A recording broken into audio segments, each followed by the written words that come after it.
Okay, so this week we're going to kind of piggyback on some more of the geometry stuff that we've been talking about over the last couple of weeks.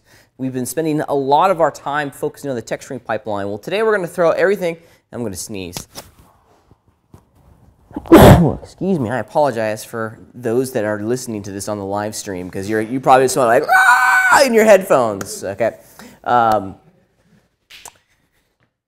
So we've been spending the last couple of weeks talking a lot about texturing. Well, today we're going to take everything that we've learned about the geometry and the texturing in this class and kind of put it into one project. I make you guys do the most entertaining objects in here. I really do. A lot of you guys kind of complain from time to time that we're like, let's do like the cool spaceships or like no. We're going to do kind of man-made objects that you can see all around us and just kind of dig into the workflow. The first 3 or 4 projects in this class is just a workflow kind of establishment thing, is that we need to kind of make that foundation of the technique before we can start going and doing some really custom cool things, okay? So this is going to be kind of a fun assignment. We're going to be making a dumpster this week. I know you're saying, wow, Pat, a dumpster, phenomenal. Woo, this is great, yeah.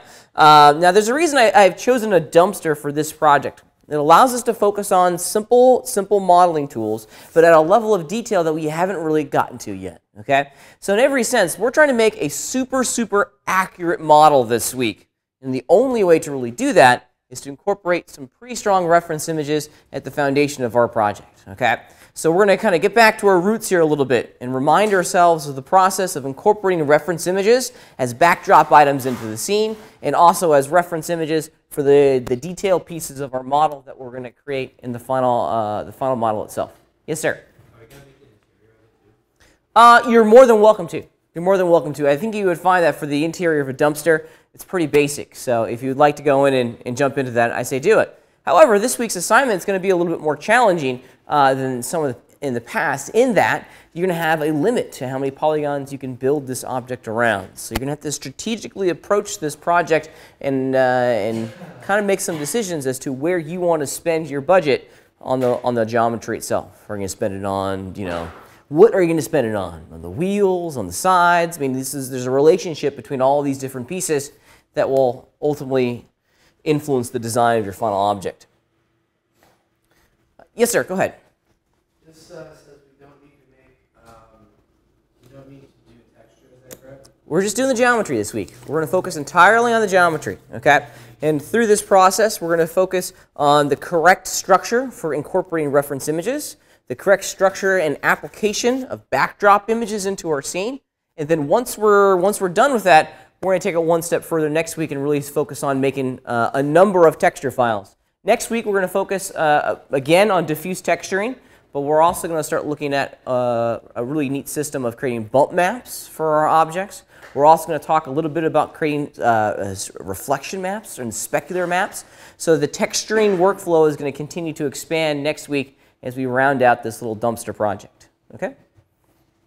That's the 10,000-yard description. So this is going to be a two-parter. We're going to start with the geometry, and then we're going to go into the textures itself. So the goal for this week's homework, and I'll come back to this later, is to make the geometry and the UVs. I want you to spend all of your time next week focusing on the textures. So geometry and UVs for your dumpster, and then next week I'll unleash you guys to start building the textures inside of Photoshop.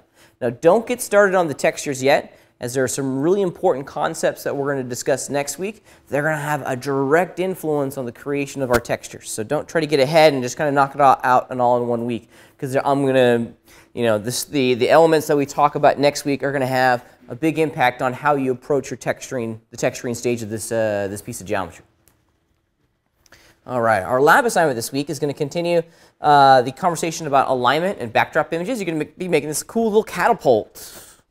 I'm excited about this one, a little catapult. Now I've given you all the reference images that you'll need to make the basic geometry for our cool little catapult, and then your job is to put those reference images together in Modo, align them, and build the object. Yeah? Are we going to break the catapult so we can move the arm? What do the instructions say? No. No. Then no. But you're more than welcome to do that, Alan, if that's really what you're interested in doing.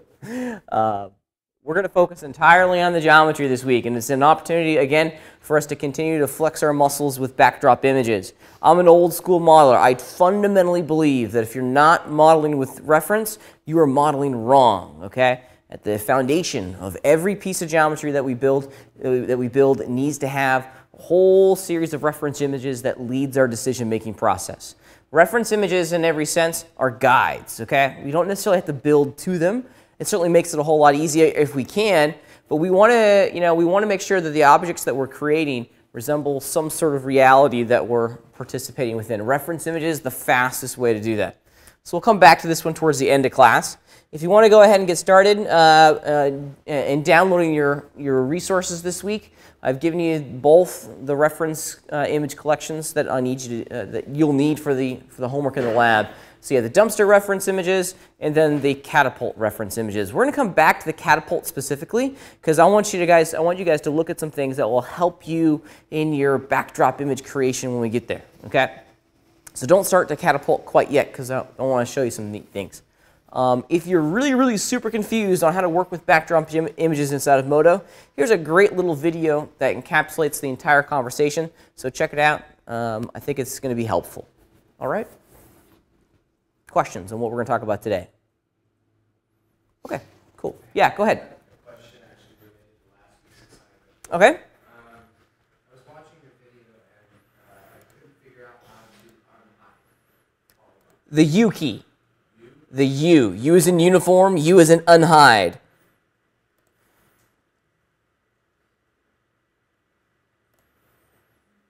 Oops.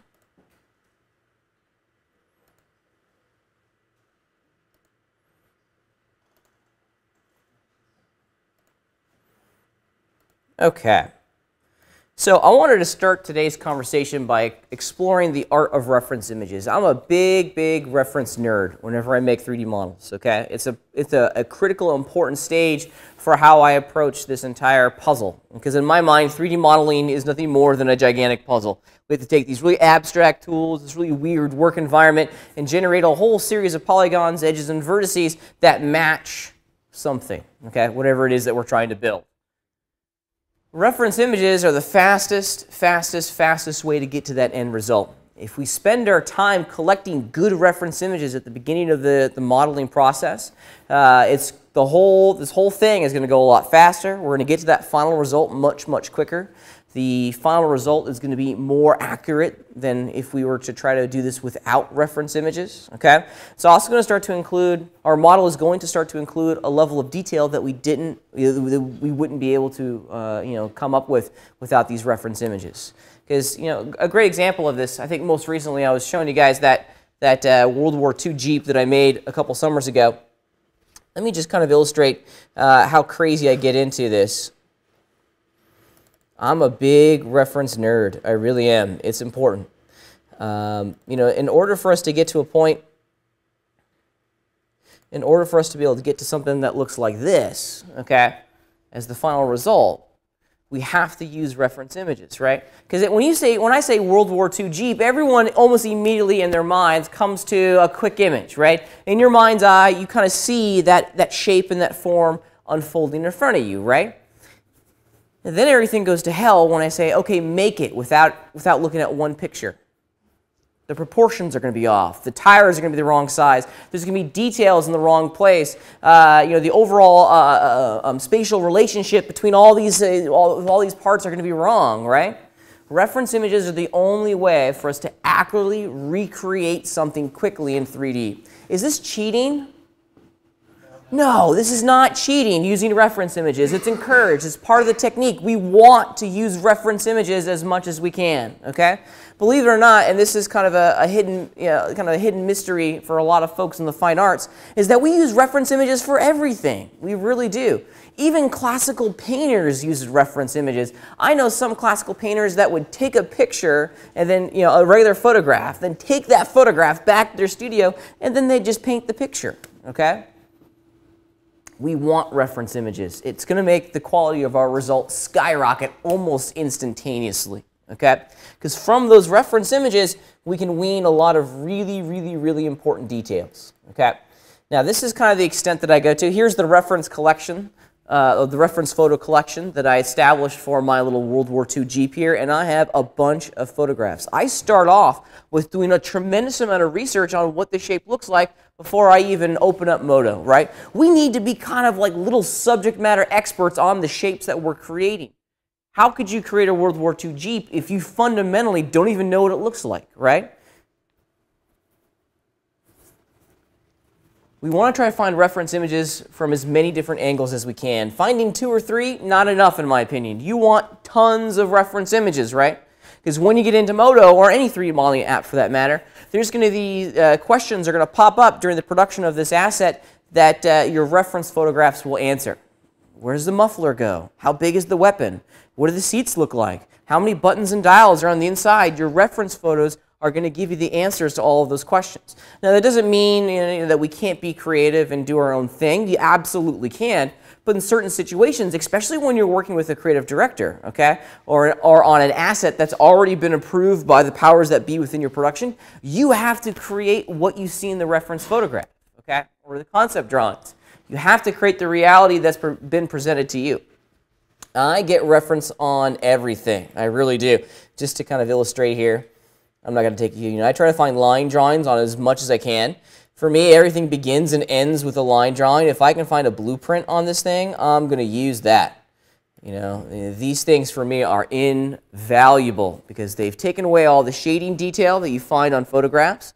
Often with shadows and shading details from the diffuse texture of the geometry is going to kind of confuse your brain as to understanding how all these pieces fit together. Line drawings are the path of least resistance for the overall basic shape. What don't line drawings do for us? Yeah. Extra information.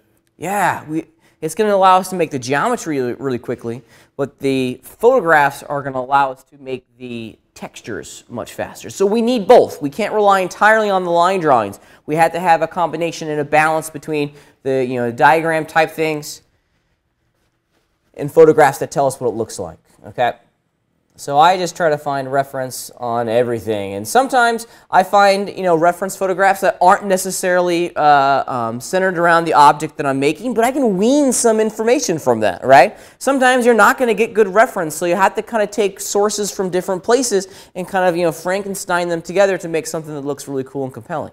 Okay, especially when you're focusing on details. A lot of people think that this photograph here would be a throwaway photograph, right? I think I found this on Google somewhere, and it's clearly not, a great reference photograph that gives us a lot of detail on what the overall Jeep looks like. But what can I wean from this small photograph here? Yeah. You can tell what the texture of that gun looks like. Yeah, and you can also see a whole bunch of details on the gun. Yeah, for sure, and you also get some great information on the interior of the Jeep. With this photograph right here, I can very easily see that the back seat folds up, something that I didn't get in any of the line drawings, right? The back seat folds up, and we can put stuff in the back of the Jeep now. That's pretty cool, right? Yeah. Tires?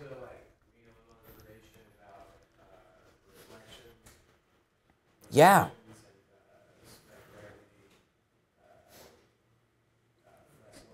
Yeah, absolutely. All that stuff. The photographs give us a really great understanding of how this object exists within the reality of the picture that it was taken within, right? Really, really important stuff. Just get as many different types of pictures. These are all obviously the pictures from the 50 cal. And then, these are, I tried to find as many photographs as I could that provided me with really good information about the Jeep. Again, this is not exactly a high-quality reference image, but it gives me a lot of geometry information that I can incorporate into my final design. And I look everywhere. This is great stuff. This is great stuff.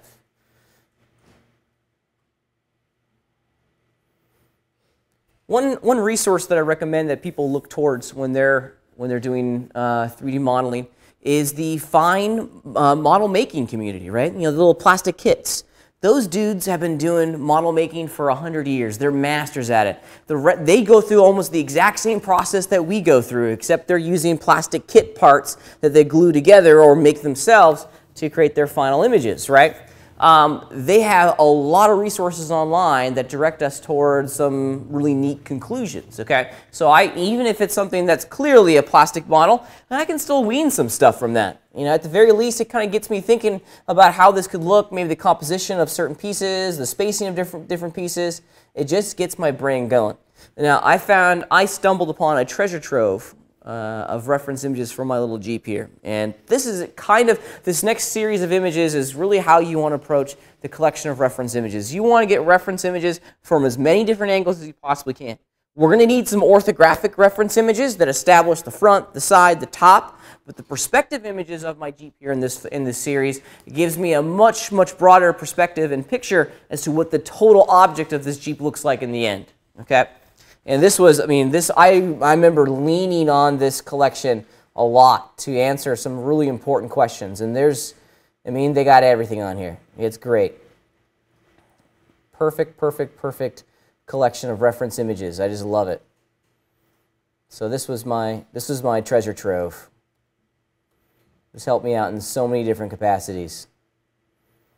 Yeah, good stuff. Of course, I needed an axe, so the first thing I did is went and found an axe. There's just so many different pictures in here that leads us towards the correct conclusion of our object. Shoot, even finding images on the undercarriage of my Jeep was really invaluable for me because now I can start doing the differential and the shocks and the leaf springs and all that stuff and create an illusion in an object that is as close to the real world analog as I possibly can make. Okay? Reference. Without reference, your object's going to look lifeless. The object's going to look undetailed. It's not going to have the illusion of reality that you're going to need to suspend disbelief. Okay? Even in the game world, we have to have reference at the core of all the geometry that we make. Okay? I know a lot of people think that in the game world, the polygonal count is one that can't allow for a lot of detail, and I say nay. Actually, we've gotten to the point in the current generation of consoles that the polygonal count is getting pretty decent, right? Some of these meshes are pretty intense. So we can start to incorporate higher quality models in a lot of different places in our work. So get some reference. Find some reference images on every single thing that you do. It's going to be a help. With that said, let's just go take a look at some of the reference images that I've given to you, because I've given you a whole bunch, and some of these we're going to come back towards. Okay. Whenever you're taking reference images, and you know what? These are the original high-res ones. Let me just go to the compressed folder here, just so they load a little bit faster. Oh, maybe that was the compressed. Whenever you're working with reference images and photographs that you take, you want to make sure that you capture this object from at least a couple different orthographic perspectives. And let me see if I can make this work for you.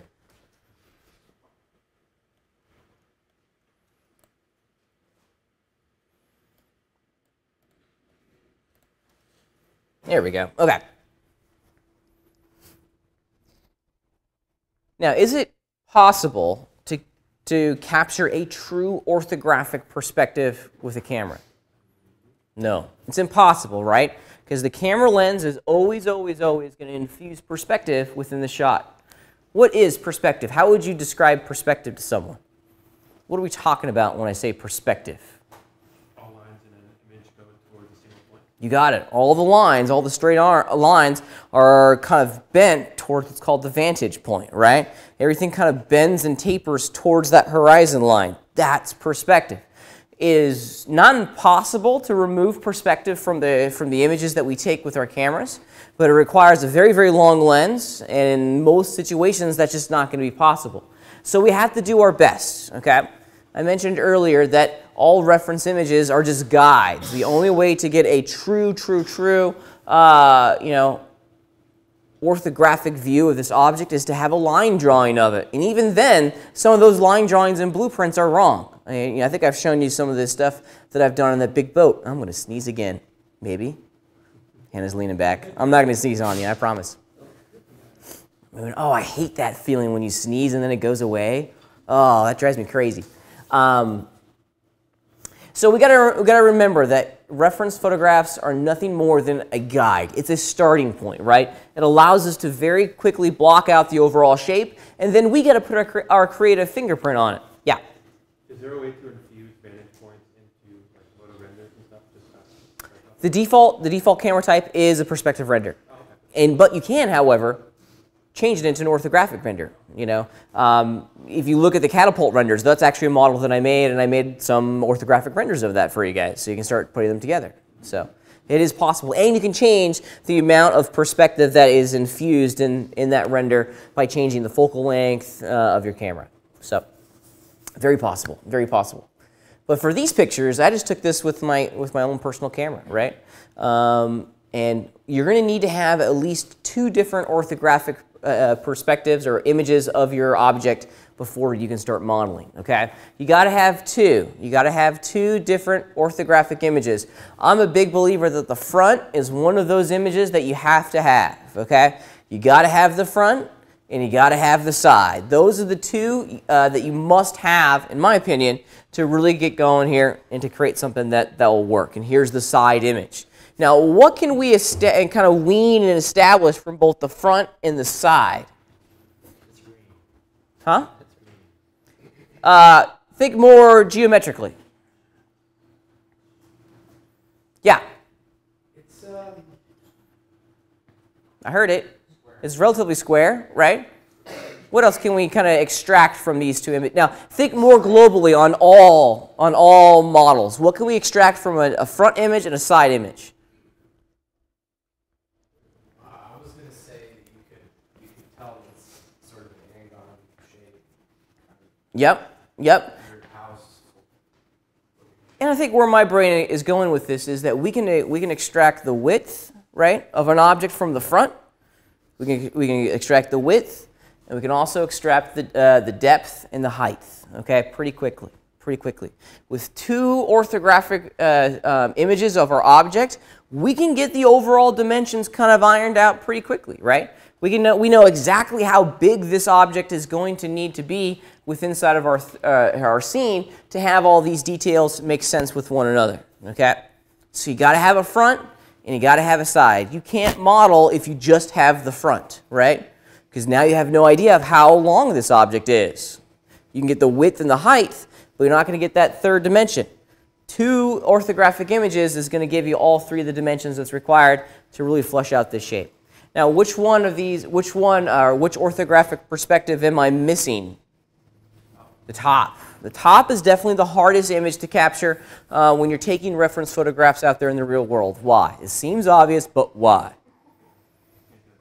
It's very hard to get above the darn thing, right? The only way for me to get above the darn thing would be to have a ladder, and then it still wouldn't be directly above it, right? So it's just very difficult to get the top.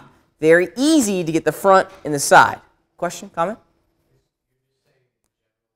In general.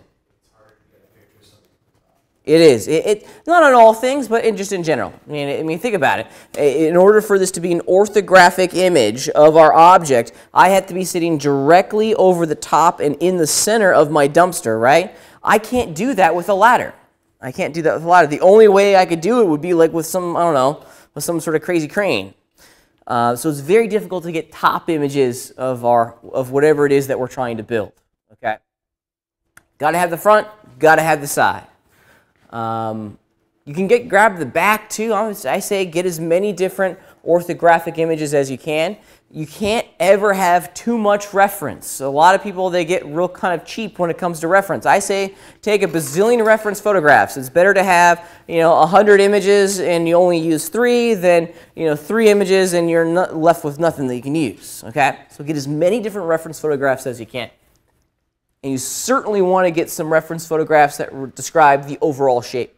Once you've captured those photographs, then you can start capturing photographs that allow you to understand how the details of this object influence the final geometry. Now, I'm a big detail guy. I love being able to go in and craft a level of detail on my model that allows us to recreate reality. So remember the details, okay? We want this thing to look as real as we possibly can. I thought this was a really interesting detail for me, both on the geometry side and the texture side.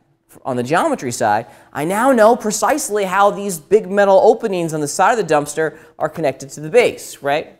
You can see these little triangular little support beams and the welds that hold them all together. Interesting detail, right?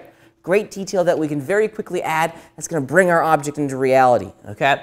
We also get a lot of information on the texture, on how the texture of the darn thing looks, right? Getting up close and taking some really good texture photographs allows us almost instantly to kind of get our mind on how we're going to draw the diffuse image map.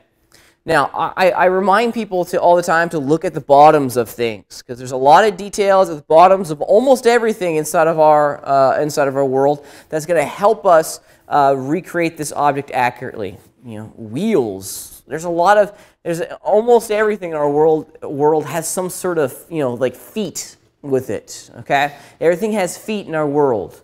We want to take a picture of those feet so we can recreate it. The wheels are an important detail for this dumpster. It really is, because these dumpsters, they can be moved around. We're going to want to make sure our audience understands that.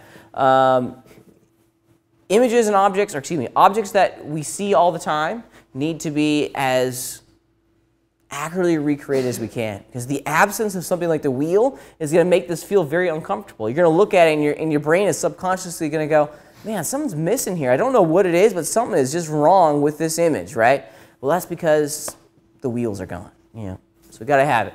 It also lets us know what the wheels look like. Okay, we don't have to use our brain to figure it out. We have reference that tells us precisely what this is supposed to look like. Okay, once you've captured details of the geometry, then you probably should go in and really start capturing details on the textures. And you can actually, if you take these correctly, you can begin to incorporate these texture files in the final design, which is always, always, always preferable. Okay?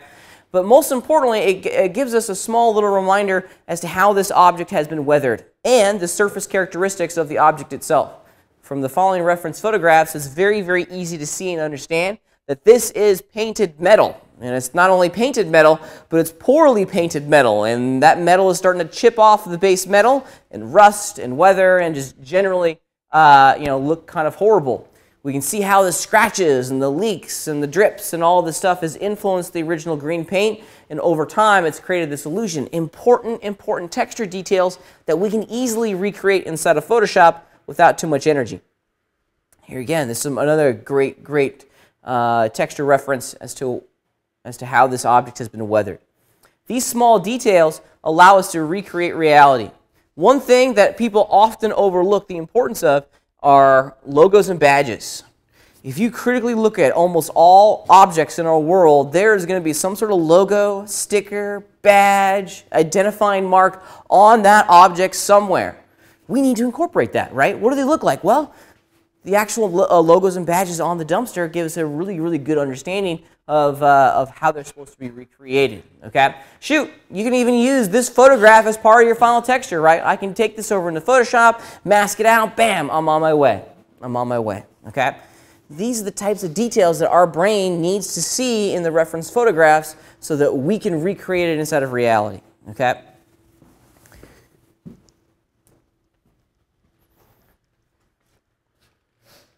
Atlas disposal, here's another one. Okay, I almost always take pictures of the manufacturer's name just so I can either A, incorporate that image into my model, or recreate it ever so slightly and change it ever so slightly so that I don't infringe on any copyright. Okay, I do this all the time with almost everything that I do, right? Because Atlas, if I was to make this dumpster and put the Atlas Disposal logo and name on the asset that went into the game, Atlas Disposal would probably have a significant problem with that because I'm infringing upon their trademark and their copyrighted image, right? And then they're going to claim a certain percentage in royalty against my game, and that's just, no, right? I don't want to give them any money, okay? Atlas Disposal is making enough money in the garbage world. They don't need to make money in my game world, okay? However, this is an important trademark for us here locally, right? Because we see this logo on pretty much every dumpster in the greater Sacramento region, so we want to have it in our game. However, if we can change it a little bit, right? We can kind of keep the same general look. That way our audience will understand, kind of remind them of the reality that they're accustomed to seeing here within our own world. We're also gaining that reality that we're after, but we're not infringing on their trademark. When we get into the texturing portion of this assignment, I'll bring in my texture, and it doesn't say Atlas Disposal. It says Patless Disposal. I thought that was kind of cute. Patless Disposal. When I was working in San Francisco, we were working on an animation where our main character had a drink out of a Coca-Cola bottle. And of course, we wanted it to look as real as we could, but we couldn't have it say Coca-Cola on the front, right? So I told my guys, I was like, just come up with a fake name. And the artist, his name was Zach, so it was Zach-Cola, right? Zach-Cola, and he just made it. He actually went and found like the Coca-Cola font online, and it said Zach-Cola, but it looked like it said Coca-Cola, and that's all that matters, right? Those little details are really fun to add. It also gives us an opportunity as artists to sign our work. I think that's kind of an important thing. I always look for ways to incorporate my name in everything, okay? If you look on all the professional models that I've made, my name is somewhere in that model. It really is. My name or a nickname that I go by or something that identifies me as the person that made it. Those are awesome opportunities, and I think you should do the same thing. Okay, sign your work. Sign your work. It's pretty cool. Patless disposal. It was on my Jeep. Did anyone see it on the Jeep? Yeah? What was it? You guys see it on the Jeep? I'll show you the rent. It's actually really upfront and obvious, but a lot of folks don't realize what they're looking at. Where am I going? Oops.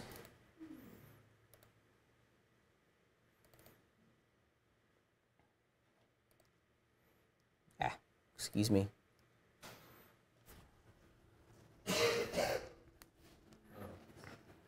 Pac-Man, PAC. Those are my initials. I've been going by Pac-Man for a long time. Pac-Man. So you'll see Pac-Man on a lot of my renders. Important dates in my life always go on my renders. On my train, you guys seen the image of the train over in the lab that I made? If you look very carefully, the name of the railroad company is C&C Railroad. C is for Crandley. C&C. I have an older brother, and we did C&C a lot for a number of our things. Crandley and Crandley Railroad. There's a big number on the back of the coal car on that train. I think it says 517, which is my wedding anniversary. So, yeah, little things like that. Little things like that. It's always a lot of fun. All right. Anyways. Okay. So let's talk about how we're going to be using these photographs. In the resources section on renderography, I've given you a link where you can download basically all the reference images that we were just going through for the dumpster itself. And it's important that we start off our day by kind of refamiliarizing ourselves with the correct procedure on how to import these reference images and then use them as backdrop items or tracing guides for the construction of our model. Okay. Because there's a small procedure here that we need to follow to ensure that we're getting these things in correctly. So let's just check it out. I want to jump over into Modo. Let me just make sure everything's still streaming. Yep, okay, good. And let's just talk about it really quickly. Images inside of Modo can be imported a number of different ways. From our earlier conversation in 402, how did we create and import a backdrop item? How do we do it? How do we do it? How do we get a backdrop item? How do we create a backdrop item? Yeah. Is it a pull down under add item? This is add backdrop item. Yeah. So if we go to add item, I'm in my item list now. Add item. There it is. It's the first one in the list immediately under the recent section of this pull down menu, backdrop item. Now this backdrop item is kind of special. If you just add it to your scene, there it is. Now, I'm a big believer that you got to name your backdrop items. If you just leave it at the default, trust me, you are going to get confused, okay? You don't want to get confused with the role of these backdrop items within your scene. So let's just name them real fast. I almost always put REF in front of it. REF, and I'll do dumpster front. There we go. That way I understand the role of this backdrop item and which orthographic perspective this guy's representing. All right, and there it is, right down there in my scene. Now, where are these backdrop items placed automatically?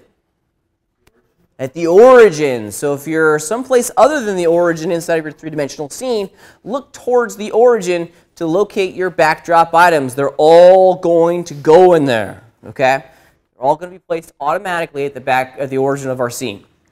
Now, with our backdrop items selected, the Properties tabs brings to the surface a lot of really important information that we need to master and at the very least understand their components. All backdrop items are items, so they're going to adopt and use the transform section. So we can move, rotate, and scale these backdrops wherever we want. Okay? More on that in a minute, because we are going to need to make some small, subtle adjustments here to craft the illusion that we're after. But probably the most important part of the backdrop item properties, as you would imagine, is the backdrop section. Clicking on that big image well, that says image, none, is going to open up your clip browser. Okay, now the clip browser is a really kind of, oops, let me zoom out some. There it is, there's your clip browser. The clip browser is really one of the many different interfaces to your images tab that allows us to import in images and apply them to the image well associated with this backdrop item. Let's just do it real fast. I'm going to go add clip, load image, there we go. It's going to bring open your OS Finder window. And let me just navigate to where I've stored all this. I gotta remember where I stored it on here. Oops, that's wouldn't create, excuse me. And let's just do the front. There it is. Bam. Voila. Awesome. Awesome, awesome, awesome. Okay. So we've imported the image, and we've assigned that image to the image well associated with this backdrop item. Mission accomplished, rock and roll. There are a couple other ways that I would like to show you on how to create or import images inside of Modo and use them during the creation of your backdrop item. Now, I like using images on a number of different levels inside of Modo. They're actually a really neat thing to have inside of the system. They aid, obviously, in the construction of our modeling, but sometimes having a piece of concept artwork floating in its own palette is really helpful. So let me show you something that a lot of people overlook. At the top of our screen here, we have a whole bunch of tabs, one of which says Items. But if we keep cruising down, we have the shader tree, we have our group menu, and then we have this Images tab.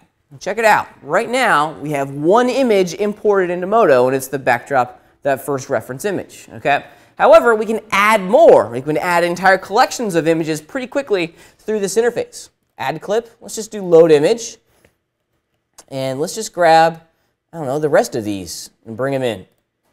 Boom. And now I have a whole series of images currently imported into Modo. Okay? Now, these are part of our Luxology scene file. They're not, they're being referenced by the Luxology scene file. So if we change the location of any of these images, we're going to break the link, and Modo's not going to understand where or how to load these into the application. The cool thing about working with the Images tab is that we can use these images in a number of different capacities. Here's kind of a cool little trick.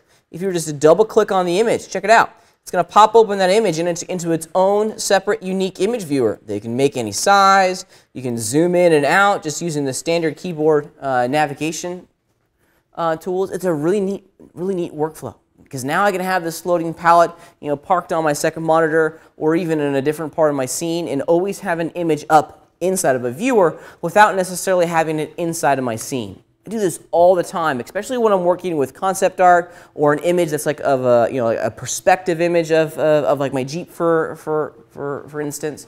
I can't use those as tracing guides, but I still want to have them as part of my scene so I can reference what that thing looks like. All right, let's go back to my item list, and I'm going to create another backdrop item.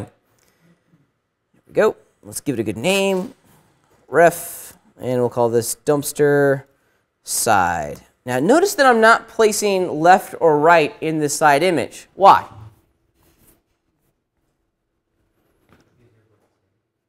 Say again? They're both the same. Help me out. I don't think I quite follow you, Alan.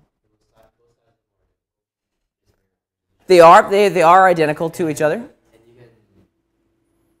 the way Modo works is that you can only, if you are in an orthographic view, you can only view that background image if it's set in that direction. You're absolutely right. I almost never put if it's left or right in the file name, because at this point, I don't know if it's left or right. Okay? It's just an image. And it's like, who's left and who's right are we referencing here? Are we referencing the user's left and right, or are we referencing the object's left and right? So when you're working in a larger group of people, sometimes that information isn't passed on. So by having it generically called side, people are going to immediately understand, okay, this is side reference image, and then the orthographic perspective is defined in its projection type, which we'll talk about here momentarily. So that's just something that I've kind of learned to work with as I go through this process. All right. One thing, and this is something that Modo likes to do pretty consistently, you can see that I have my dumpster side reference backdrop item selected.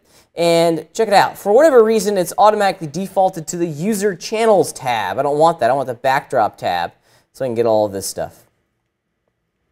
This is pretty neat. Because I've imported in a whole collection of images into my images tab, I can access all of those images just by clicking on that button. We no longer have to go back into that clip browser or that add clip environment to import an image. Here we go. So it's just referencing the contents of my image browser here. That's all it's doing when you click on that window. So you have a couple different ways of importing and managing all these images inside of Modo. Shoot, I believe you can even drag and drop. That's not something I historically do, but I believe it is possible. We can just drag an image into the OpenGL viewer and it'll pop right in. Let's just give that a try. I think you can do that now. If I grab ref2 and just drag it in, I think it creates in a backdrop item, or no, I stand corrected. I thought it's, yeah, the Finder window. Let's try that. I like that idea. Let's just give that a go. So here I have the file in my Finder window. If I drag it from there, yeah, then it creates a new backdrop item for me. So a couple different ways. I think you're going to find me pretty much going add item, backdrop item, almost exclusively, but that's definitely not the only way of generating this stuff. All right. Okay, so there we go. As you can see, we're starting to populate my environment with a whole series of backdrop items, but it gives us a little bit of an issue. As we described earlier, the placement of all backdrop items is where? Automatically. The origin, right? Now we have two backdrop items. Where are they placed? At the origin. They're right on top of each other. This is a problem. This is a massive problem. So we got to do some things here. Okay? All backdrop items have a projection type that we need to be very aware of. Okay? I want to navigate in my item list here to my front reference item. And I cruise down into the backdrop section. You can see that this projection type is defaulted to front, rock and roll. This is what we want. Okay? What is this? And why is it important? What's it going to do?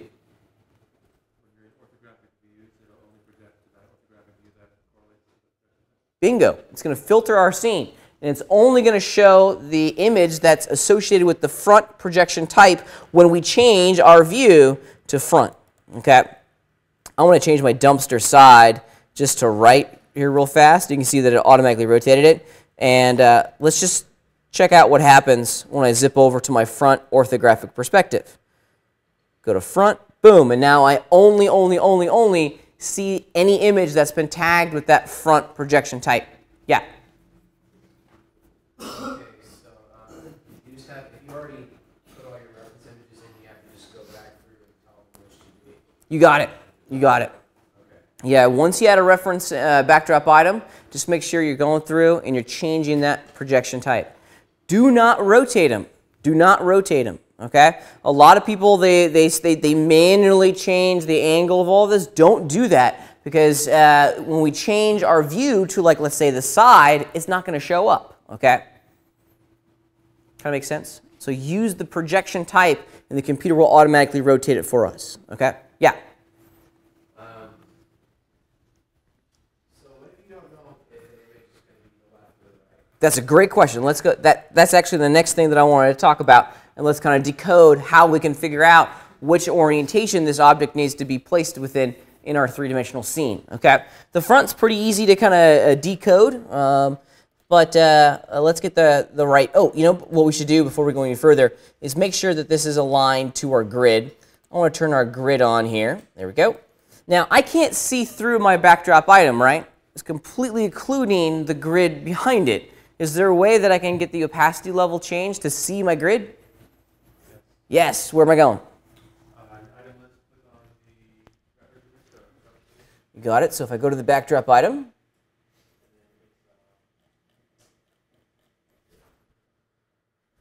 transparency, you got it. If we increase the transparency, we're going to make this image more transparent. So let's just put it to 70%. And now we can see the grid flowing through our image behind it. This is something that you absolutely would need to do. Because we want to, before we go any further on and messing with the side backdrop items, we need to make sure that the front one is dialed and perfect and where we want it to go. Couple considerations to think about before you get going here. If you look closely at the way my monitor is showing my scene, left and right, how are we doing left and right? Do we need to move my backdrop image left and right at all? I'd say it's pretty close. It's close enough for me. Okay, I'm happy with this. I may be off ever so slightly, but for the most part, this is rock and roll. I'm pretty happy with this. Okay. Along the x-axis, we're golden, but the y-axis, we need to think about this a little bit. Okay. When we import any piece of geometry into a game engine, where is that model going to show up in our game engine? At the origin. It is. The game engine, our game engine, Unity, also has an origin, okay? When I import it in, boom, that thing's automatically going to pop into the origin, okay? On objects like this that are clearly always going to be sitting on top of something, we probably want to start thinking about how we can construct this item so that when we're working with it in the game engine, it's a little bit easier, okay? What should I do with that in mind?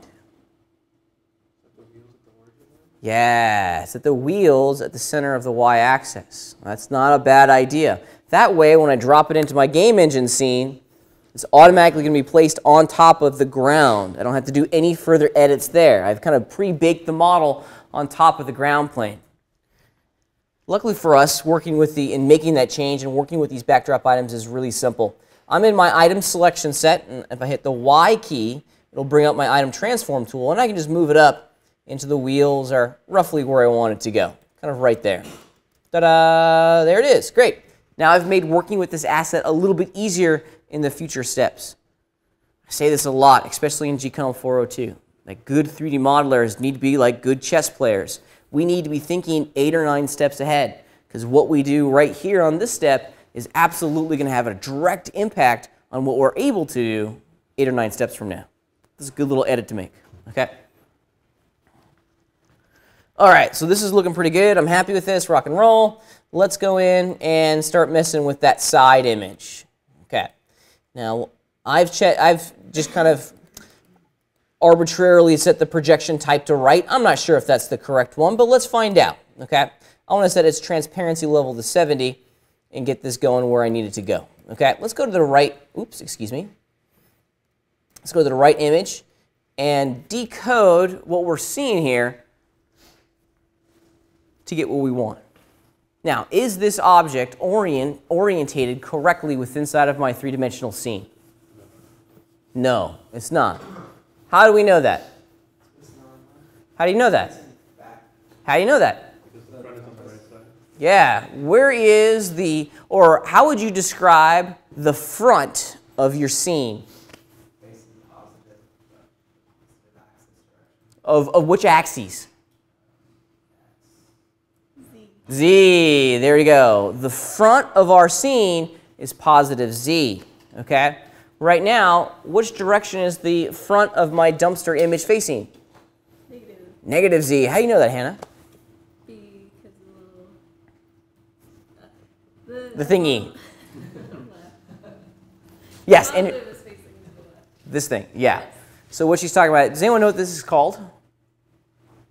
It's called the compass. Okay, the compass. And the compass is going to show us the direction of the positive orientation of all of our axes. Okay, I use this compass a lot to kind of help myself and my brain get my bearings. Okay, these lines are always facing the positive direction of that axis. So right now, the front of our dumpster, this over here, is facing the opposite direction that our positive Z indicator line is telling us. So what do we need to do to this image? Flip it. Okay, we just need to flip it. And luckily for us, there's a flip button inside the backdrop item properties. So I'm going to grab my reference image here. There it is. And check it out. Flip right there. Do this first. You should very rarely have to rotate your backdrop items within the scene. The projection type and the flip command are going to do the lion's share of the rotation work for the placement of this element within our scene. So let's flip it. We'll zoom out, and boom, there it is. Now, at the very least, the front of our dumpster is facing the correct direction within our scene. Rock and roll. This is what we want. Excellent. Okay. Good, good. All right. I am happy with this. This is starting to look where I need it to go. What's the next step? I got to resize it. Yeah, you got it. Because if you look here in perspective, clearly we have some scale issues, right? Some massive, earth-shattering scale issues. This is going to happen all the time with photographs. The scale of our image is going to be our images are going to be inconsistent from photograph to photograph. So walk me through. What am I going to have to do to scale the images to each other? Yes? Well, what I did when I was putting it together was I used the grow command and the grow tool. Which is which tool? I don't even know what the grow tool is. Called transform scale. Scale. Yeah, you make it so that the edges basically make it so that the edge, like whatever point on the object lines up with that drop image. I love it. I love it. There's a little bit more accurate way of working within our scene, right? Because I don't like doing things that are just kind of close, okay? I don't do close. I don't do ish, okay? I want some precision. And the only way for me to get the precision that I need is to draw some reference geometry that defines the extents, the bounding box, if you will, of our geometry. Let me show you what I'm talking about. You need to decide pretty quickly a master reference image. For me, and this is just my workflow, and you're more than welcome to change this. For whatever reason, the front reference image is always the master reference image. This is the one that we align to the grid. This is the one that we align where we want it to be along the y-axis, okay? And this is going to be the master image that all other images are aligned to, okay? Let's just do it real fast. I've already done the front image to the grid. But now we need to draw some reference geometry that reminds us of the location of some very, very important pieces in our three-dimensional scene. And the best way to do this is just with some reference geometry, okay? It's the fastest way to work, and it's definitely the most accurate way to work. So on my empty mesh item, I'm going to change my selection set to polygons, and I'm simply just going to draw a cube. There we go.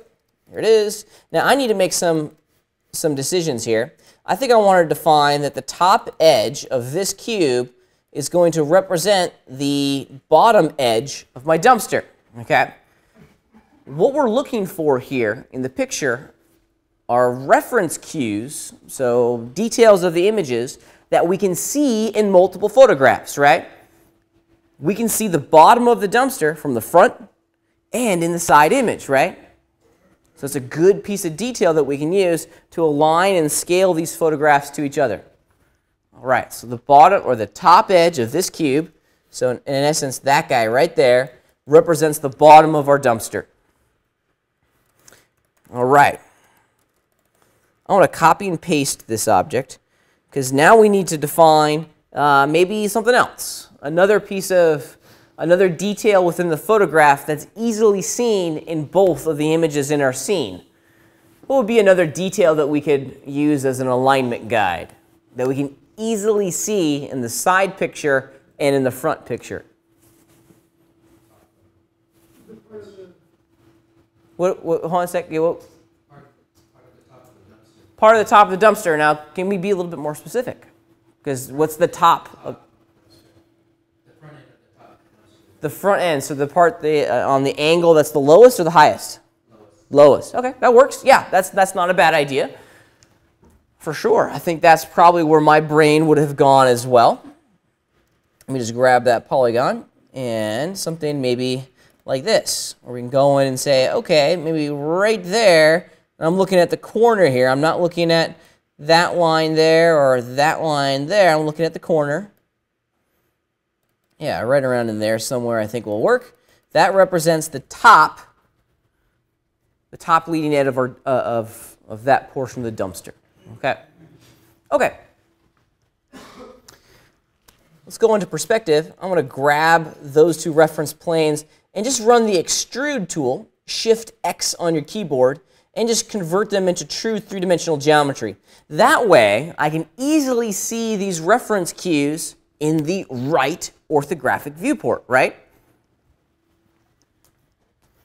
So now that we've defined, in every sense, the top of the dumpster and the bottom of the dumpster, check it out. Let's go over to the right. And you can see that we have a little bit of work left in front of us. Okay? These reference planes are alerting us to the location that we need to place our reference image within. So let me grab my side reference item. I'm just going to select it. I'm in item mode now. I can run the scale tool, and I clearly need to make this thing be a lot smaller. Maybe a little too small. When you're working with these reference images, I've seen people do this from time to time, and it makes me cringe. Be very, very careful and ensure that you're only using this middle circle, the light blue circle. Because if you do that, that's bad. Okay? We don't want to squish and scale our backdrop items. We just want to make sure that they're being constrained along both axes. Yeah? How would you go about aligning the action center to the bottom edge of one line? Would that make it easier to scale? Could be. Yeah, you're more than welcome to do that. Well, we have a little bit of an issue here. We could go and put our action handle at the bounding, the bottom edge of the bounding box of our reference image, but that's not necessarily the place that we want to scale from, right? So it's 6 to 1, half a dozen to 1. I think it's kind of the same. You're going to get the exact same number of clicks, the exact same number of time invested in this. But there's no way to do it from like the bottom edge that you're lining up. You can't make an action center there. Well, you could. Yeah, you could. Absolutely. Actually, the default automatic action center allows you to put your scale handles. Let me turn it to action center to automatic. We can put it wherever we wanted to. So yeah, if you like to, that's definitely a way to work. Yeah, go ahead. Question. Is there a way to flip the reference image along the other axis? I mean, I'm flipping it. Okay, so I'm looking at the catapult images, right? And I've got the top image, but it's backwards. Yeah. The top is probably the only reference image that you'll need to rotate 180 degrees. And you'll just do that in the transform section. Yeah. There are certain situations where you're going to have to rotate something, but try to do it without as much rotation as you can. That's kind of my golden rule. Okay. Back to this guy. Now, ultimately, I'm in a little bit of a jam here, okay? Because if you look at what I've created, I have some geometry, awesome. I have some geometry that defines very important landmarks within my scene.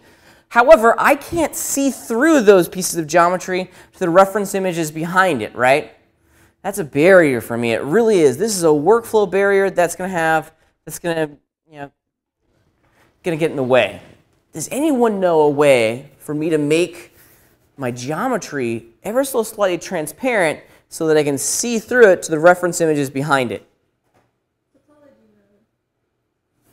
Yes. Indirectly, that's the correct answer. Indirectly.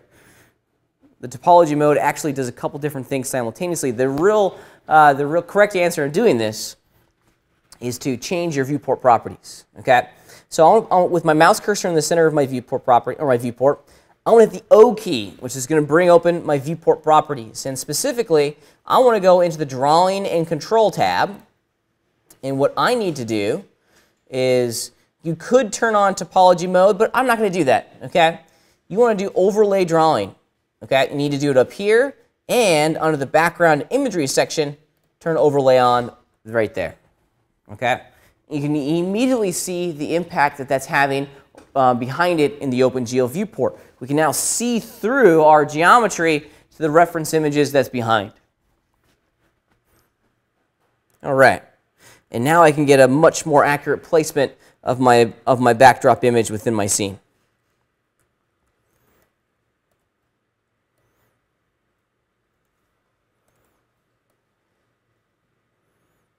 Oops, I made it a little too big, excuse me. Still a little too big. Yeah, right in there. I think that's pretty close. I'm happy with that. I really am. I'm happy with that. Okay, so now I've defined the height of my dumpster, but I still need to define a couple other important details. Okay, I need to define where I want this dumpster to live. Okay, because ultimately we want to use these backdrop items to aid in the modeling of our little dumpster here. Now, unfortunately, we don't have a top image. The top image would certainly allow us to work a little bit more accurately with some very specific details. So this is about as far as we can go in this moment. However, let's test it. Let's see if we can figure out precisely where this thing needs to be in order for our little system here to work correctly. Okay, I'm going to get rid of my reference geometry on my mesh item. Don't need these anymore. I want to zip back over to the front, and then I'm going to test my geometry. I'm just going to try to draw this shape, starting maybe like right around in there, as best as I can. Something like that. Yeah, there we go. Let's go over to the right. And now I need to figure out where I'm going to place all of these pieces of geometry. Okay, so this is kind of the challenge that we have to work with now. Where do I place this backdrop item within our scene? Interesting, right? Where should I try to place this backdrop item as best as I can?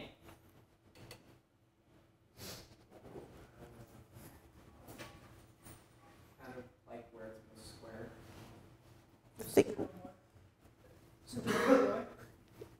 Centered on the y-axis. It's already kind of established on the Y, right? Because the wheels are on the same plane as it is on the front.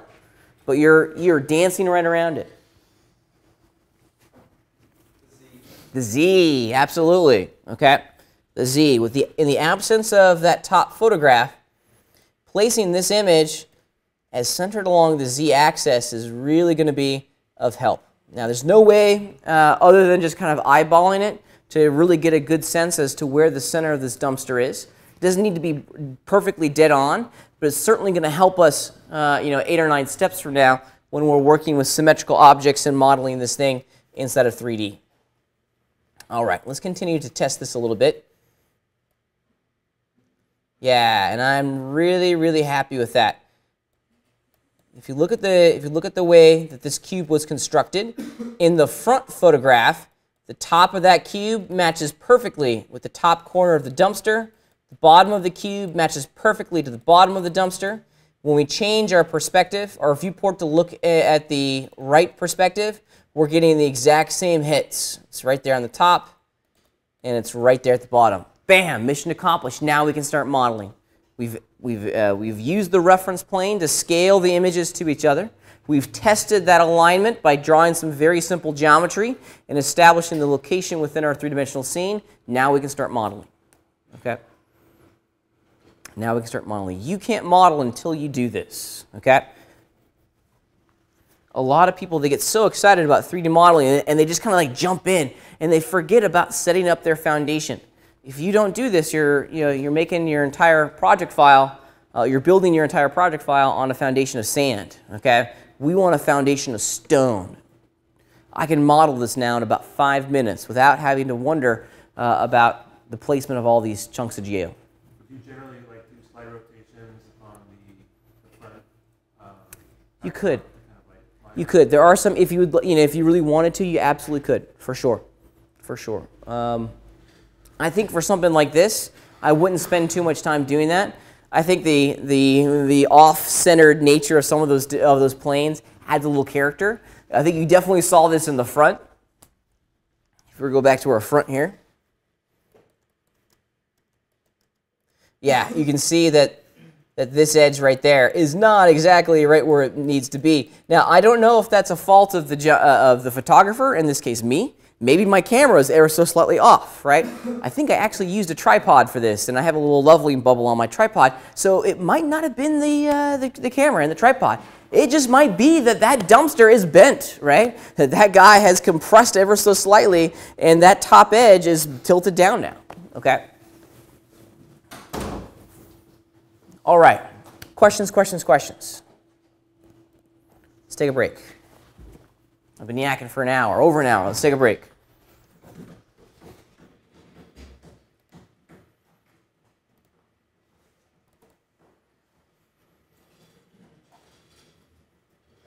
Yeah.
Huh? That was a long break. It was a 20-minute break instead of a 10-minute break. So I'll take it out of your paychecks. I'm joking. I'm joking. Okay, let's get back into it. I just wanted to kind of end our conversation today about some modeling strategies, because working with reference is one thing, but establishing a modeling strategy that allows us to efficiently work through this pipeline, also really important, okay? So when you're tackling an object like this, what should you be looking for to make modeling easy? Give me some of your first steps in this process. Yeah? I'm sorry, can you say that again? Find what we can put on another mesh? Like the wheels and the sides? Yeah, okay. Yep, so I think it's important that we start looking at the details, for sure. But think more globally first. Don't focus on the details so much, okay? Don't focus on the details so much. Yeah? If you look at it from the side, it triangulates at the top. Triangulates at the top. That's an important detail that you need to focus on. Big time, okay? Big time. Because we want to try to model this with as few triangles as possible. Quad polygons are always going to give us the result that we're after. So let's just take a look at how we can tackle that. I'm just going to use this existing cube here to kind of flush things off. This isn't going to be perfect in any way. Okay, all right. So there's the basic block out of my dumpster. Okay, one of the things that I would look to try to do is to capture this angle as fast as I can. Now, if we just grab that trailing edge, okay, and lift it up, we can get that bit there. But what do we, this is not so great over in here. So give me some strategies. How can we resolve that? Yeah. You can do it at the lower point and slice it and bring it in. Yeah, I love that idea, Eli. I think that's a great idea. And that's probably how I would look to work with this. Absolutely. Now, you could use loop slice. However, you can use the other slicing tools to very quickly get in there and work. I often work in these I often work in these orthographic viewports. So jumping back into perspective to grab a couple polygons in that loop is kind of a workflow killer for me, right? It adds a couple more steps. Ultimately, what we're trying to do is just to slice this thing vertically along a very important specific feature in our mesh. So don't forget about the good old slice tool, okay? Good old slice. I love slice. Shift-C, C as in Charlie, okay? One thing that people often forget about the slice command is that we can constrain it to a straight line by holding down the control key. So without holding down the control key, this is what we get, right? We just get a laser, and wherever we draw, that laser is going to slice our mesh, okay? If I drop the tool, you can see that now I have sliced everything that was in that laser beam's path. And I do mean everything, so be careful with this. This is one of those tools that will help you out, but if you're not careful, it's going to hurt you too. What if you hide geometry? That's the way to avoid problems, is to either work with selections or hide the geometry that you don't want to influence, okay? However, I'm a little bit of a control freak. Actually, I'm a very big control freak when it comes to stuff like this. I like straight lines. This is no good, in my opinion. So a small little reminder when working with the slice tool. If you hold down the control key before you click with your mouse, it's going to constrain that laser beam to a straight line. Now, I'm dragging left and right with my mouse, and you can see that it's never, ever going to go to a straight line or a horizontal line. So once I have that drawn, you can put your mouse cursor in the middle of that purple line and kind of get it lined up with the feature that you're trying to establish. Great little trick. Okay, drop the space tool or space bar. Drop the tool. I can grab that edge now and start to bring it up to establish the geometry that I'm after, the details that I'm after. Something maybe right in there. And what we have done now is that we've crafted that little angle in all quad polygons. So we have a quad there, quad there. If we continue to examine around the mesh, these are all quads. Don't have a triangle. Woo! Awesome. Mission accomplished. Okay. What other details should we be looking to block out pretty quickly in here? We have the base of our dumpster down. What else should we be looking to establish pretty quickly? Yeah.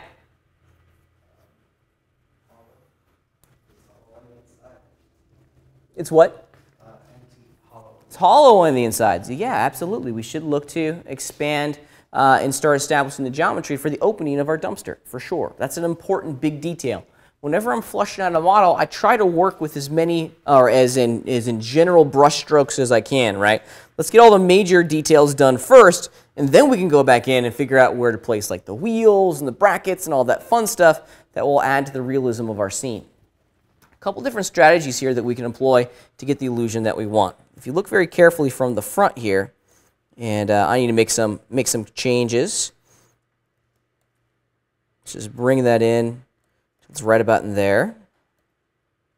Awesome. And this is a really, really great example as to how these reference images are nothing more than guides. There we go. Lovely. Okay. Now I can simply select that top polygon and use its normal, its overall shape to figure out where I need to place this. Okay. So I'm just going to bevel this bad boy up. Okay. So you can bevel it up. You can bevel it. Actually, probably what I need to do before I bevel it up, let's just zero that out, is give it a nice little inset. Oh, going the wrong way. Something maybe right around in there. Yeah, I'm pretty happy with that. Looks like it's kind of right there. Hold down the Shift key, repeat the command, and now I have a believable opening for my dumpster within just a couple mouse clicks. Okay. Haha. Excellent. Okay. Now we can continue doing these bevels to create the opening. Something like that. Don't spend too much energy trying to work on the opening, because ultimately, is the gamer ever going to go in the dumpster? Probably not. He might in your game, but in my game that you guys are making this, no, he's not going to go in the dumpster. Okay, so don't spend a lot of energy working on the dumpster or the inside of the dumpster. Okay, you do want to be very mindful to ensure that you're not having geometry poke out the back.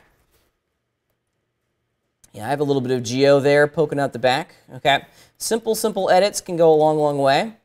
Just move this forward. The angle of the interior really doesn't matter in all of this, so you're more than welcome to go crazy with it.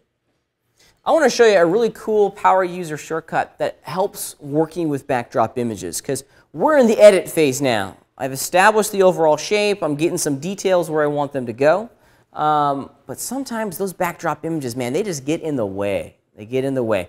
Let me show you something here that's really going to be helpful, and I use this all the time. There's a command inside of our viewport properties that's going to toggle the visibility of all backdrop items in your scene. A lot of folks overlook this. If I hit the O key and open up my viewport properties, in the visibility section, check it out. Show backdrop. Show backdrop. Okay? If I turn that off, boom, check it out. Now all my backdrop images have been toggled off. Okay? This is pretty cool. I do this all the time. I find it extraordinarily helpful, especially when you're working with very complex scenes that include a lot of backdrop images. Wow. How did you get to that panel? Hit the O key. Put your mouse cursor in the center. Hit the O key. Yeah. There's not, and that's actually what I wanted to talk about next, is how do we bind that to a keyboard shortcut, right? Because I just want to hit a button and turn things on and off. Turn things on and off. Now, you have to be careful with this, okay? Because we're about to make a custom keyboard shortcut that is going to be bound to this machine. So if you want to do this again in the future for your home workstation or over in the lab, just remember the sequence. It's really easy. What we have done here is that we've fired off a command called show backdrop. Well, on the back end of Modo, it's registering all that, right? It's remembering every single command that's been activated within the scene. It's being preserved. There's actually a command history, a log of everything that's taken place in the application since you opened this session of Modo. And the guys at Luxology have hidden it because, well, this is one of those things that can get you in trouble pretty quickly if you don't know what you're doing. So if you break your Modo, okay, this is on you. I'm going to show you a backdoor that will allow you to customize Modo to do some certain things, but only you can prevent forest fires, okay? So don't, with great power comes great responsibility, okay? Check this out. The command history is actually hidden. This is our command line down at the bottom right-hand corner of the screen. We can actually go in and just type in a command and it will fire off. Awesome, okay? However, if we wanted to get access to the entire command history, check it out. Put your mouse cursor on the border between your properties window and the command history or the command line interface. See how my cursor changes to an up right arrow, up and down arrow? Well, if I drag up, there's the command history in all of its glory. Okay? And there is the last command that we just fired off. 3D view show backdrop. That's the name of the command, and here's the actual command itself. Okay? Now, you're expected to remember this. No, you're not expected to remember this. I'm not going to remember the command. I mean, that's just garbly-gook to me. Okay? So here's how we do it. This is actually really kind of cool. If you right-click on that command, you're going to get a little prompt. Let's right-click on it and then map command to key. And let's just do this. I'm going to hit the number 9 key on my keyboard. Yeah, key unassigned. Awesome. Let's hit OK. And now, I'm not sure if this is going to turn it back on. Yeah, it's actually going false, false, false, false, false. So I need something that says true. So let's, oops, what am I doing here? Hit the O key. Turn on my backdrop. There it is. So we'll map that one to, so true will be 8. False will be, so now you go 8, they're on, 9, they're off, 8, they're on, 9, they're off. Okay? Pretty cool. I think there is a way that you can just kind of toggle it back and forth, but I'm not sure what that is off the moment. So I do that from time to time, where especially when I'm working with a lot of backdrops, 8 and 9 on your number row aren't assigned to anything. I believe it's only 8, 9, and 0 that aren't assigned to anything. So those are good keys to map custom commands to while you work. And this goes for everything. I know a lot of people have commands or they have tools that they use that don't have assigned keyboard shortcuts. Like for example, under Vertex, set position doesn't have an assigned keyboard shortcut. I use set position all the time. Okay, I can map it to a key just by doing the exact same system that I went through right there and speed up my modeling process a little bit. Okay, make sense? Cool. All right. I'm going to get rid of my command history just by doing that again. Bye-bye. And let's talk for a second about some of the other details in the geometry. Okay, let's turn on our backdrop items again. And let's talk for just a brief moment about the production of some important details. Because there's a lot of details on here that we're going to want to look at, right?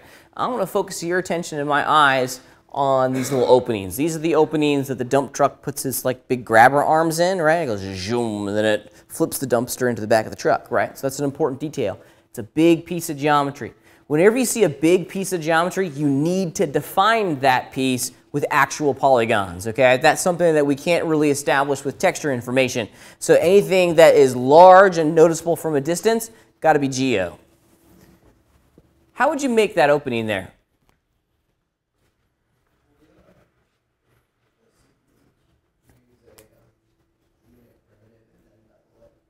And then bevel it. Bevel it so you just make a cube, then bevel it in, and then back to make an opening. That works. That works. What's a little bit more accurate way to doing this, though? Because I need to have 2 of these things, right? They need to be identical. If we do a custom shape, we run the risk of it not being the identical, on the other side. Did you slice through the geometry of the main box and then pull out? You got it. You got it. Absolutely. We can edit the geometry that's existing, and then bevel it out for sure. Yeah, hit me.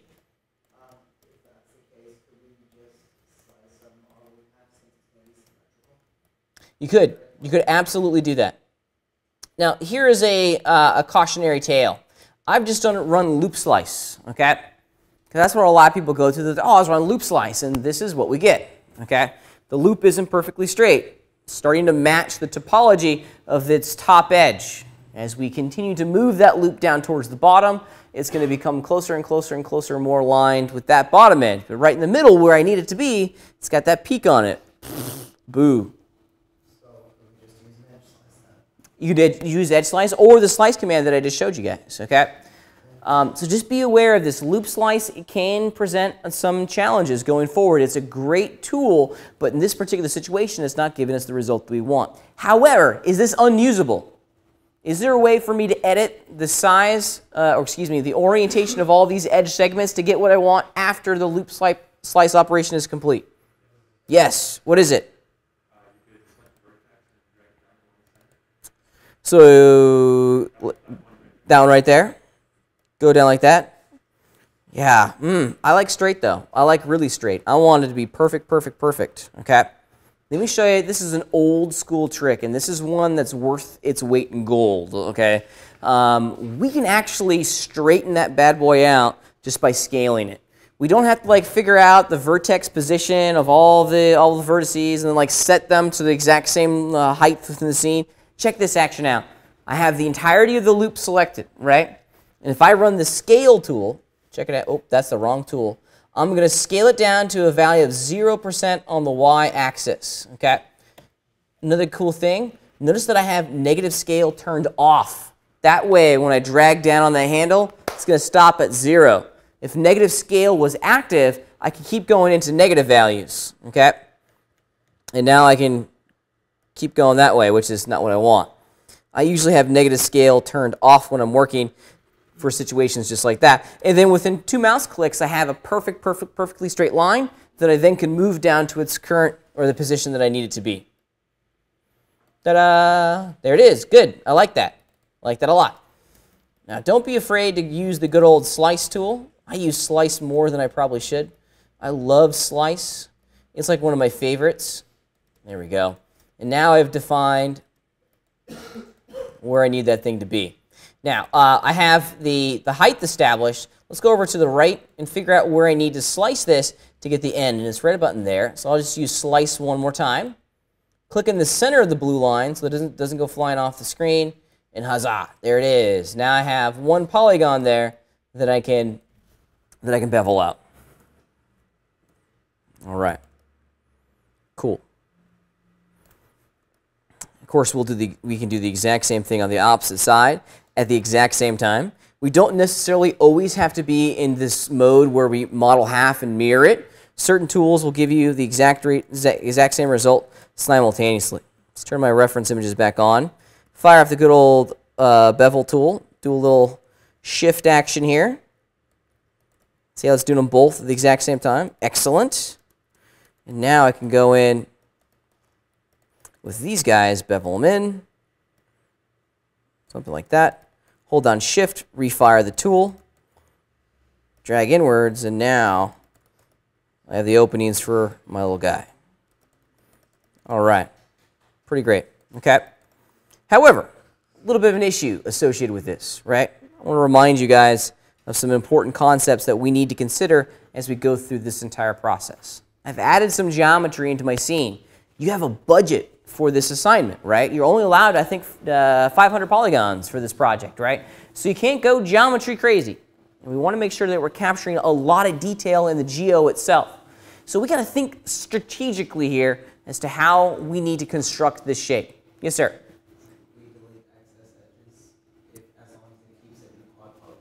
That's the thing, okay? Right now, is this a discontiguous polygon or a contiguous polygon? It's Pat's 3D modeling engineering term for the day. Contiguous versus discontiguous. It's contiguous. What is a contiguous polygon? Yeah, they're all connected. There's no space between the polygons. It's one piece, right? Does it need to be one piece? No, okay? Get out of the mind frame. That's all going to be one gigantic piece of geometry, okay? We've used our simple editing tools, our simple slicing tools, to get the shape that we want. However, we've infused a lot of geometry that we fundamentally don't need in our mesh, okay? So check it out. Here's a good strategy to employ. And I'm only going to do one side. I naturally would do this on the other side, or do it on one and then mirror the geometry. So all of these polygons in here, we created them with our loop slice tool and our slicing tool, and they perfectly match the location of the side of our dumpster, right?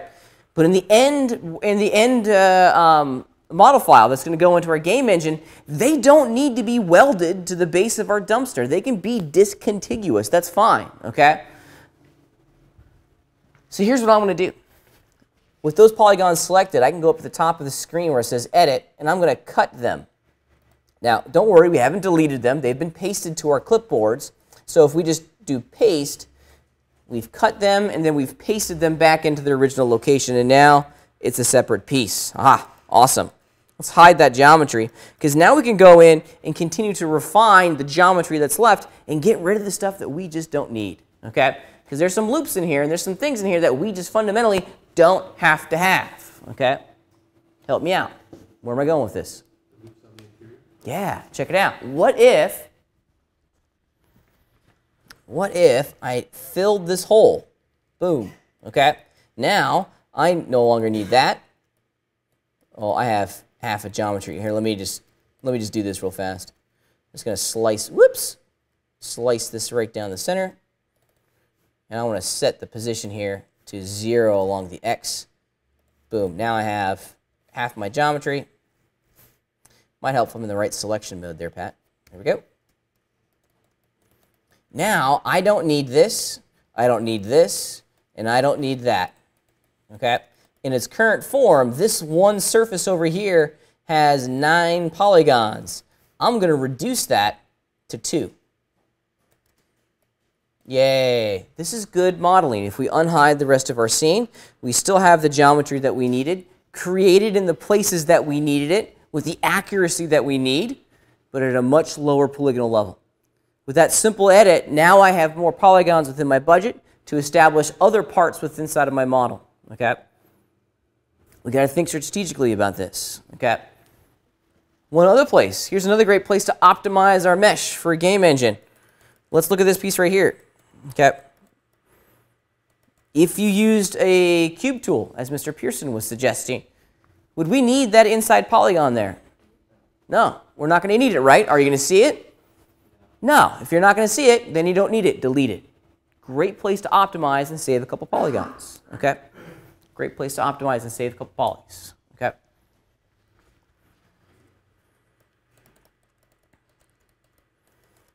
All right. Questions, questions, questions. Yes, sir. For photos inside, does the in the faces, does there have to be space between the two faces on the inside, or can we just have them fused together like this? For on the inside of the main body of the dumpster? You know, for the trucks, things that, These guys. yeah, in the back, basically, we have it, If you look at its current location, it's not going all the way back, and that's fine. Say again? You're not going to save any polygons there. Yeah. Question? Yeah. So like that object you made the bevel, right? Mm-hmm.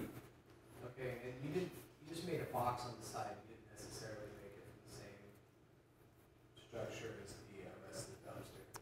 Oh, no, I did. Yeah. I did. Yeah. I sliced it, right? So that you have the space to drag out. You got it. And then I extracted that by doing a cut and then a paste, and then I deleted those extraneous loops that I didn't need. Yeah. Since it doesn't have to be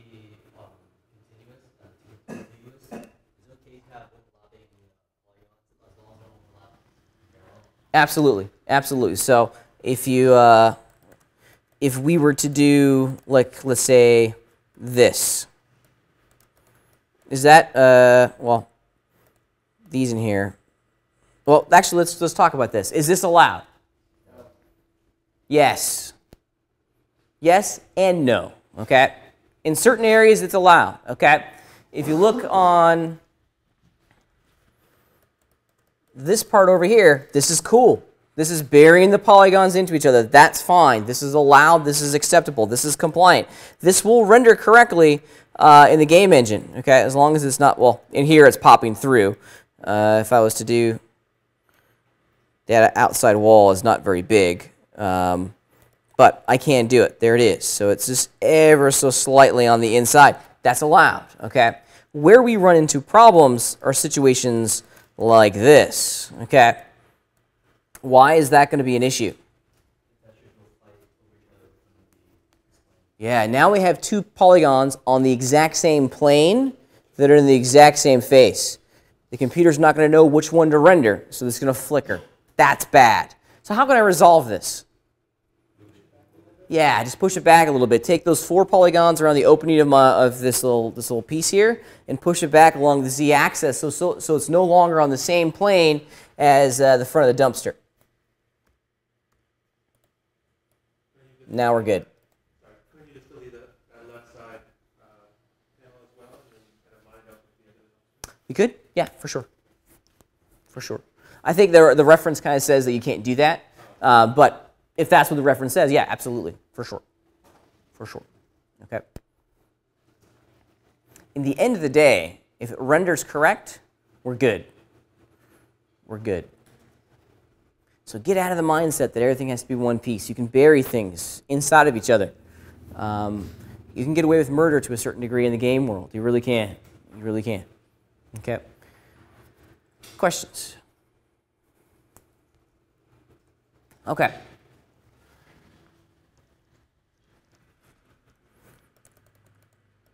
All right. Let's go back. Yeah, go ahead. I'm having a weird thing go on. I made a cylinder. I make a wheel. And all the polygons are transparent on one side. On one side of the cylinder? Yeah, not on the inside, but on the outside.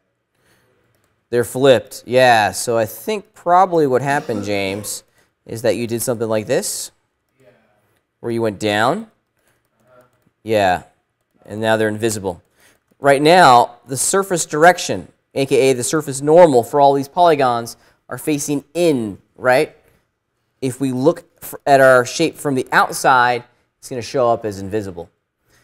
I think I heard someone suggest it. If you were to select the entirety of that shape and flip the normals or flip the polygons, what's the keyboard shortcut for that? F. F for flip. Now all the surface normals are facing exterior. They're facing out. And we can see the entirety of that shape.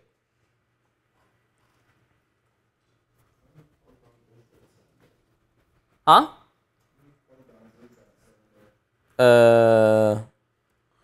It's 25.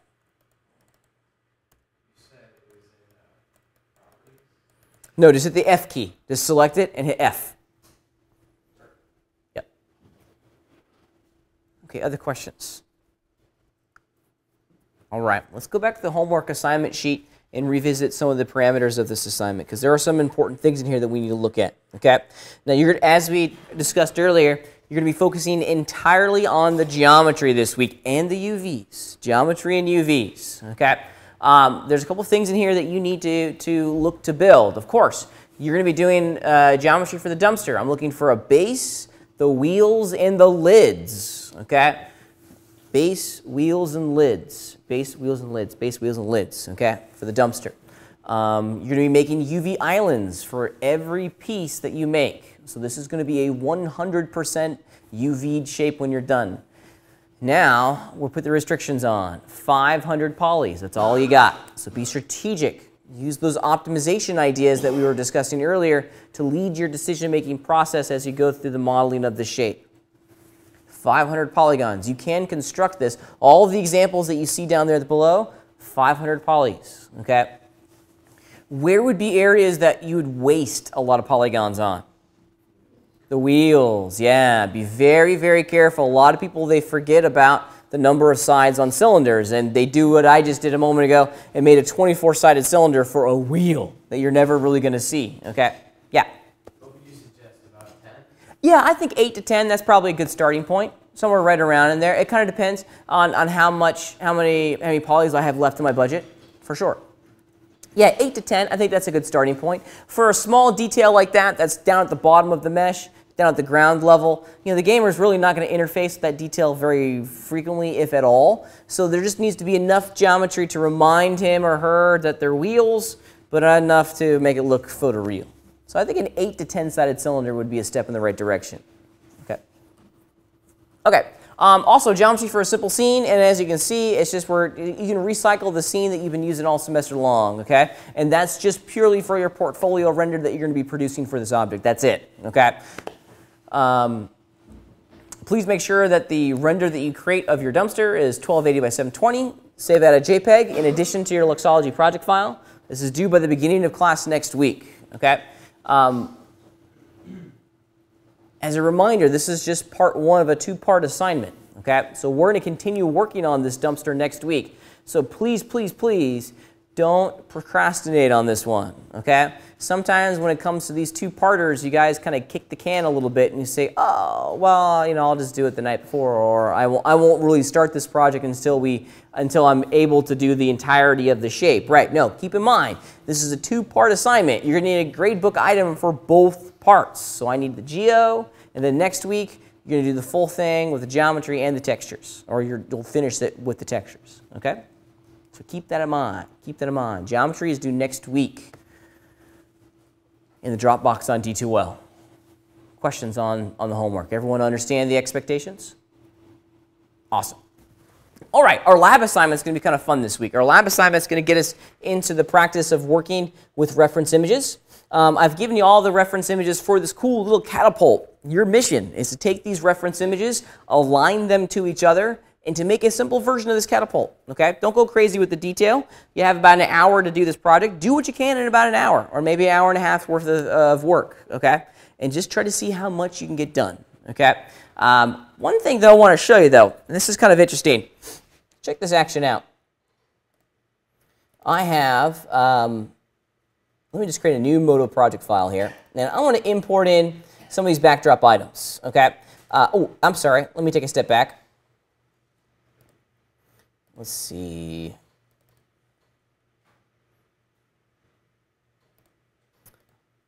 Catapult reference, there they are.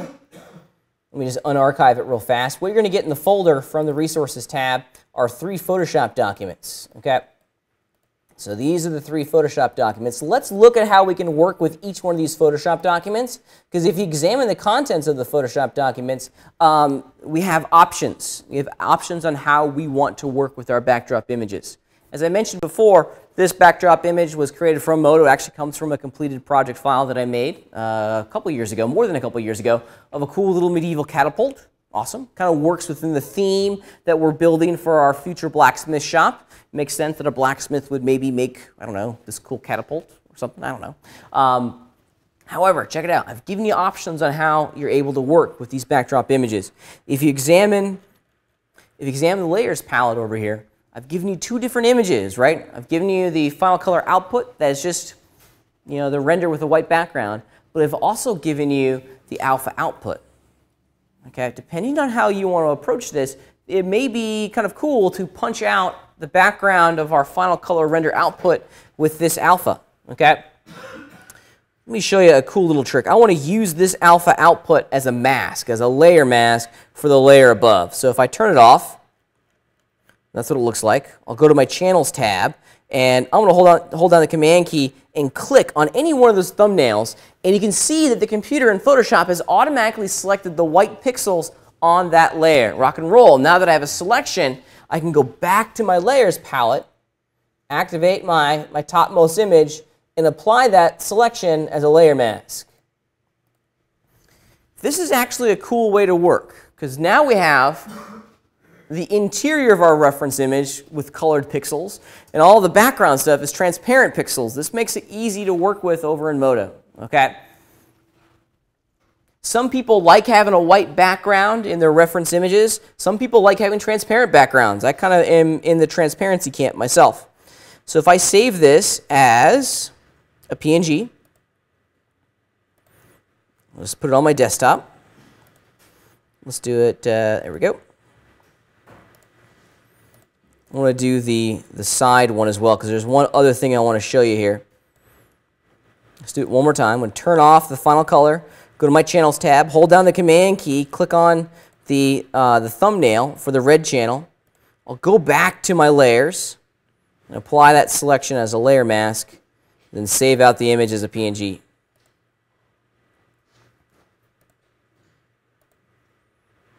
All right. Now that I got that dialed, let's go back over here into Modo and start adding in those backdrop items, because there's one thing I want to kind of draw focus to. Let's load in an image sitting on my, here's the front, on my desktop. Or it should be sitting here on my desktop.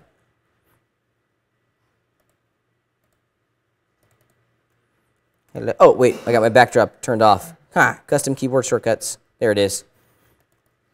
Okay, even though we've punched out the transparency of the background of our catapult, look how Moto is interpreting this image, okay? It's still seeing the image size as the bounding box for that guy, so keep that in mind. You're not changing the size of the image, you're just making a portion of it transparent. I'm going to sneeze.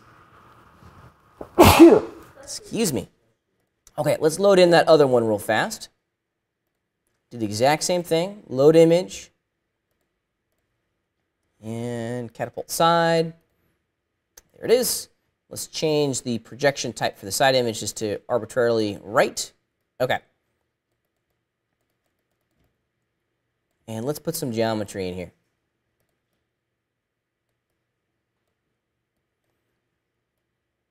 Okay.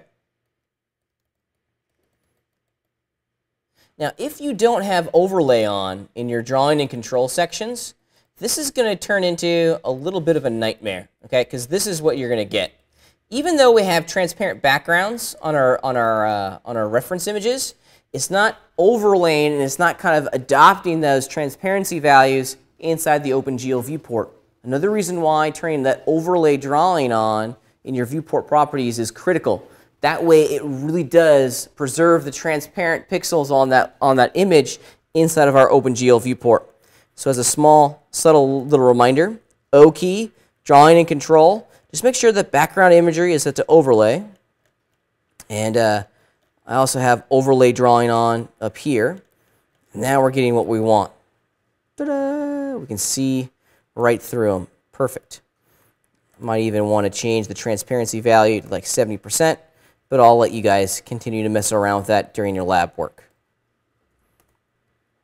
Should be a fun little assignment. The purpose of today's lab assignment is to strengthen our skill in aligning backdrop images to each other and then using those backdrop images as essentially a tracing guide for this little catapult. Okay? Questions? When you're done, this is what you should have. It's just what your little catapult should look like. Okay, there it is. There's the catapult. Okay, this is the goal.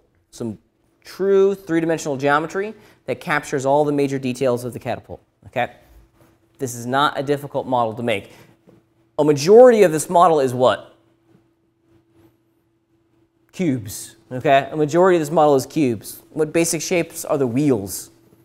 Cylinders. Okay. So you should be able to do this pretty quickly. Kudos go to the artists that can do the basket all in one piece. Gauntlet thrown. Yeah. Basket being the top part. Top part. If you can do it all in one piece as I have, I will give you a high five. A celebratory high five. Is it subdivided? It is actually subdivided. So it makes it even more difficult now that it's subdivided. I'm not going to unsubdivide it because then you'll see the solution. All right, any questions on what we're doing for our lab assignment this week? Okay, so for your lab assignment, I don't need a render. I do need your LXO. Okay, I do need your LXO so I can see the backdrop images in Moto and, of course, your model. I'd more than encourage you guys to do a nice portfolio render of your little catapult if you get it to a place where it looks pretty cool. Okay? Yeah. Is there a limit on how many polygons we can use for the... Nope, have fun with it. Have fun with it. This is just a fun lab assignment that gets our hands dirty with working with reference images. Okay? Questions? Go, go, go, go, go. Let's get to work.